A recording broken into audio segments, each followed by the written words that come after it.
खुशामदीद। सुबह सवेरे पाकिस्तान आप देख रहे हैं, और जहां पर टमाटर महंगे हो और सिगरेट सस्ता हो तो फिर उसके बारे में क्या कहा जा सकता है। और हर नाबालिग की पहुंच तक भी हो, छोटे बच्चे की पहुंच तक भी हो, तो फिर गवर्नेंस पे क्या कहा जा सकता है? सिर्फ हम अपनी जिम्मेदारी ये समझते हैं कि अव्वल तो ऐड अब नहीं चला रहे, जो एक बहुत बड़ा एहसान है कि हम सिगरेट के इश्तिहारात नहीं, ड्रामों के ऊपर हमारा बड़ा जोर है कि वहाँ पर भी सिगरेट नोशी करते नहीं दिखाएंगे। लेकिन आप किसी खोखे पे चले जाएं, किसी जगह पे चले जाएं, वहाँ पर आपको कम उम्र बच्चे सिगरेट लेते भी दिखाई देंगे, जिसके ऊपर कानून साजी मौजूद है कि कम उम्र बच्चों को 18 साल से कम उम्र के बच्चों को, नौजवानों को सिगरेट नहीं फरोख्त किया जा सकता। खुले आमों फरोख्त हो रहा है सिगरेट, इंतहाई सस्ते दामों जो है वो मिलता है। हर चीज पे टैक्स लग जाएगा और हर चीज की कीमत बढ़ जाएगी। दवाइयां जो जान बचाने वाली हैं वो इंसान हमारी पहुंच से बाहर हो जाएंगी। खाने पीने की जो अशिया हैं, प्याज टमाटर जो है वो हमारी रीच से बाहर हो जाएगा। सिगरेट की डब्बी की कीमत नहीं बढ़ेगी, इसलिए कि जो माफिया है उसको सपोर्ट करता है ना। हमजा, ये मेरे दिल का बिल्कुल ऐसी है फरा, ये बड़ा अहम मामला है। हम खुद जब देख रहे थे कि जी के जब हम बड़े हो रहे थे उस वक्त ये लगा जी 18 साल से कम उम्र बच्चे को नहीं मिलेगा। सारे दोस्त पिया करते थे, कई दोस्त जो थे ना वो पिया करते थे, मिला करता था, कोई नहीं रोकता था, कोई पूछता नहीं था। भाई वो खोखे वाला जिसका सिगरेट बिकना है वो क्यों पूछेगा? उसके ऊपर जब चेक ही नहीं रखा जाएगा कि जी कि तुमने खुद पीना है, किसी बड़े के लिए लेके जाना है, क्या चीज की जिम्मेदारी जो है वो घूम के वालिदैन के ऊपर आ जाती है कि आप अपने बच्चे को समझाएं और फिर उसके बाद कहते हैं टैक्स पे करें। टैक्स जरूर पे करें, हमारी जिम्मेदारी है, मगर हुकूमत का काम है कि रेगुलेट करें इन माफियाज को।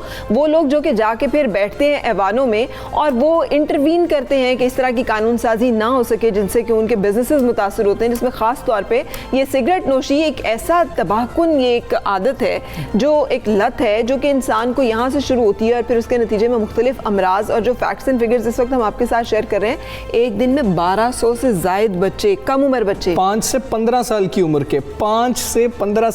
के 1200 बच्चे सिगरेट रोजाना सिगरेट पीते हैं। और पाकिस्तान में 2 करोड़ नाबालिग बच्चे जो हैं वो सिगरेट पीते हैं। और फरा, इसकी सबसे बड़ी वजह यह है कि ये एक फैशन बन चुका है। हम बड़ों को सिगरेट पीते हुए देखते हैं, उसका तरीकाकार, और उसको बहुत ज़्यादा जो है अच्छा समझा जाता है कि शायद ये बड़ा कोई फैशन है और बच्चे इसलिए कर रहे हैं। बच्चों को समझाया कैसे जा सकता है कि भाई आपकी सेहत के लिए ये बुरा है, ये अच्छा नहीं है? मलिक इमरान अहमद हमारे साथ हैं, कंट्री रिप्रेजेंटेटिव हैं of campaign tobacco free kids. अस्सलाम वालेकुम मलिक इमरान साहब, फरमाइएगा कि बच्चों को समझाएं, वालिदैन उनको करें, हम इस चीज़ की तरफ भी आते हैं। हुकूमत क्यों नाकाम है?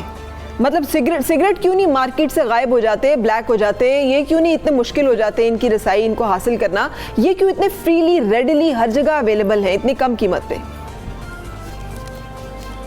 बिस्मिल्लाहिर्रहमानिर्रहीम। बहुत शुक्रिया जी, और आपका सवाल बड़ा इम्पोर्टेंट है कि हमारी हुकूमत क्यों इस तरफ नहीं आती कि सिगरेट नोशी की हौसला शिकनी की जाए। तो पहली बात तो ये है कि हुकूमत के पास कोई पॉलिसी ही इस वक्त मौजूद नहीं है कि आज अगर 30% लोग जो है वो सिगरेट पी रहे हैं तो आने वाले 5 या 10 सालों में हुकूमत क्या सोच रही है कि ये 10% नीचे करेंगे, 8% नीचे करेंगे। तो ऐसी कोई सोच वहाँ मौजूद ही नहीं है। टोबैको के हवाले से हमेशा एडहॉक फैसले होते हैं, और क्योंकि ये एक बड़ी ताकतवर लॉबी है, बहुत बड़ा रेवेन्यू ये कलेक्ट करती है मुल्क में, और FBR को ये वो रेवेन्यू देती है तकरीबन 110-115 बिलियन के लगभग। तो इसलिए ये FBR को भी बहुत हद तक ब्लैकमेल करती है। मैं आपको इनकी अप्रोच का एक छोटा सा वाक़या आपको बताता हूँ। 2019 में बजट से पहले इमरान खान और उसकी कैबिनेट ने एक बिल पास किया जिसका नाम था हेल लेवी बिल। उसका मकसद ये था कि हर सिगरेट की डब्बी के ऊपर तकरीबन 10 रुपये पर पैकेट जो है वो हेल लेवी चार्ज की जाए। इससे 2 फ़ायदे होते हैं, एक तो गवर्नमेंट को बहुत बड़ा रेवेन्यू मिलना था, और दूसरा ये है कि क्योंकि सिगरेट की डब्बी इससे महंगी होनी थी, महंगी होने से पूरी दुनिया में ये माना जाता है कि सिगरेट महंगे होने से बच्चे जो है वो उस तरफ नहीं आते और उनकी पहुंच से ये तकरीबन दूर हो जाती है। लेकिन हुआ क्या कि जब कैबिनेट ने यही डिसीजन मिनिस्ट्री ऑफ फाइनेंस को कहा कि आप इसको बजट का हिस्सा बनाएं, तो FBR ने वो सारा बिल ही गायब कर दिया। तो इस वक्त मौजूदा सूरत हाल ये है कि कैबिनेट का वो डिसीजन भी मौजूद है, हेल लेवी बिल भी मौजूद है, लेकिन वो FBR की मिली भगत से वो पार्लियामेंट में पेश ही नहीं हो सका। बिल्कुल तो इस लेवल पे ये जाके टोबैको इंडस्ट्री गवर्नमेंट के साथ ये लॉबिंग करते हैं, इनके अपने लोग पार्लियामेंट में मौजूद हैं, तो ये लोग गवर्नमेंट की पॉलिसीज पर असरअंदाज करते हैं। इमरान साहब मतलब किसे वकील करें, किससे मुंसफी चाहें? अगर हुकूमत जो है वो भी बेबसी के साथ अपने नौजवानों को मौत के मुंह में जाते हुए, अपनी नौजवान नस्ल को कमजोरी का, माजूरी का, मुख्तलिफ बीमारियों का, ज़हनी तौर पे इस तरह से मफलूज होते हुए और एडिक्शन का शिकार होते हुए देखते हुए खामोश है, तो फिर और किससे हम शिकवा करें? हाँ, बहुत अच्छा सवाल है आपका। देखें, हम जैसे लोग जो कि टोबैको कंट्रोल एक्टिविस्ट के नाम से मशहूर हैं, हम लोग ये आवाज़ उठाते रहते हैं और हमारी सबसे बड़ी अदालत जो है वो मीडिया है। आप जैसे लोग हैं, आप जैसे ये जो प्रोग्राम कर रहे हैं, ये प्रोग्राम्स हैं जिनके ज़रिए हम आवाम तक अपनी आवाज़ पहुँचाते हैं, और जब आवाम का एक प्रेशर डेवलप होता है तो गवर्नमेंट पर डेफिनेटली उसके ऊपर काम करती है।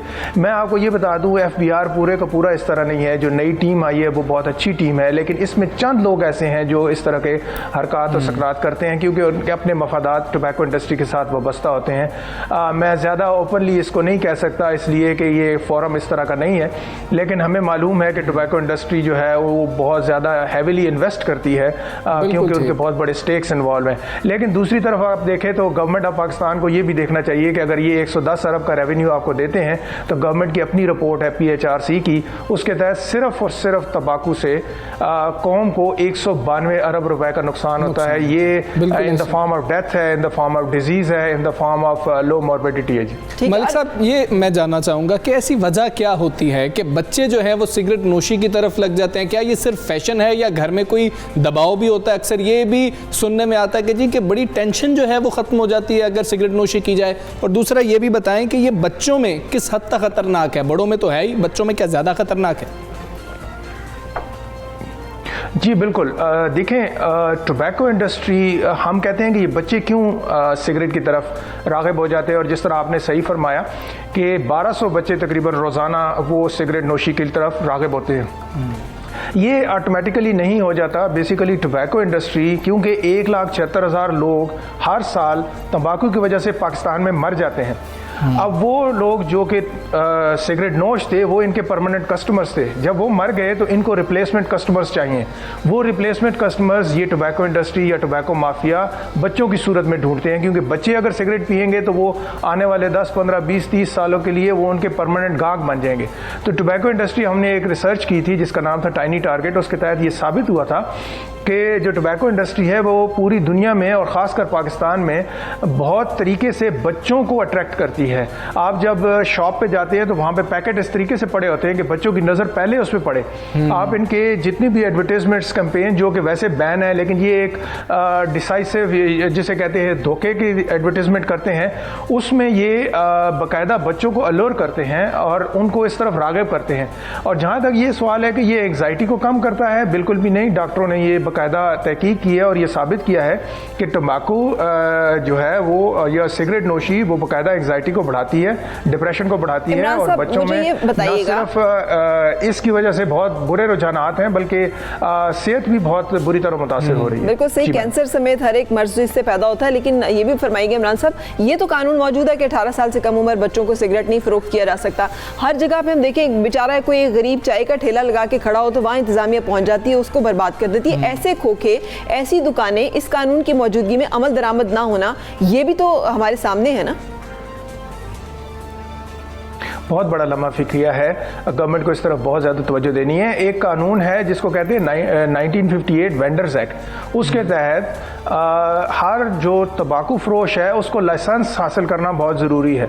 लेकिन आपने देखा है कि हर तरफ सिगरेट की भरमार है, हर कोई बेच रहा है, ठेले वाला बेच रहा है, उनके पास कोई लाइसेंस नहीं है। तो ये एडमिनिस्ट्रेशन की बहुत बड़ी कमज़ोरी है। मिनिस्ट्री ऑफ हेल्थ इस तरफ बहुत बड़ा काम कर रही है और उन्होंने इस्लामाबाद में स्पेशली काफ़ी काम किया है इस बारे में, लेकिन स्टिल हमें वायलेशंस मिलती हैं। लोगों को भी सेंसिटाइज करना ज़रूरी है, लेकिन गवर्नमेंट की जो एडमिनिस्ट्रेशन है वो बहुत नाकिस है, उसको एडमिनिस्ट्रेशन का प्रॉब्लम है। मलिक इमरान अहमद साहब, बहुत शुक्रिया आपका मौजूद है। Being mother of boys, I can understand ये इतना बड़ा चैलेंज है, बहुत बड़ा चैलेंज कि आप अपने बच्चों को बचा सकें इन और जितना भी आप बचा लेना, पीयर प्रेशर, गैदरिंग, कम्युनिटी, कहीं ना कहीं जाके वो स्लिप होते ही हैं। गवर्नमेंट की एक जिसने इन्फोर्समेंट और सस्ते होने वाली आपने बात की थी कभी एयरपोर्ट पे आप चले जाए ना तो आप ये देखेंगे पाकिस्तान में इतना सस्ता है कि बाहर कोई जा रहा हो तो उसके जितने रिलेटिव्स होते हैं वो कहते हैं कि भाई डंडे चौक से पहुंच। तो ये वाला भी बहुत बड़ा मसला है कि पाकिस्तान में सिगरेट बहुत सस्ता है। लेके जा रहे होते हैं इसलिए कि वहाँ पे आप खरीद के पी नहीं सकते इतना सस्ता और इतना आराम से। बिल्कुल, अद्वियात महंगी है और सिगरेट जो है वो सस्ती है। कुछ हमें इसके बारे में सोचना पड़ेगा। जरूरत है। एक ब्रेक की तरफ चलें।